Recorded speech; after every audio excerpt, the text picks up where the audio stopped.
Okay, to set up a fish tank protein skimmer, the obvious recommendation is to look at the instructions. I don't advise taking on the challenge of setting up a skimmer without having the instructions. That being said, the things that you want to keep in mind when setting up a protein skimmer is where the effluent releases on a skimmer. As most skimmers, even the best ones out there, always release fine bubbles back into the water.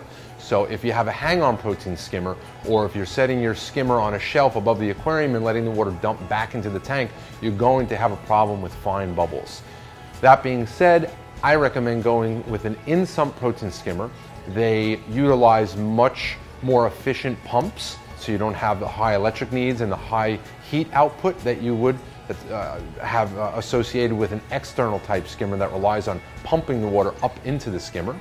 I also recommend that the skimmers sit inside the sump, and preferably in the beginning stage of the filter, so that all the fine bubbles get filtered out by the sponge and the pre-filters before they get pumped back up into the aquarium.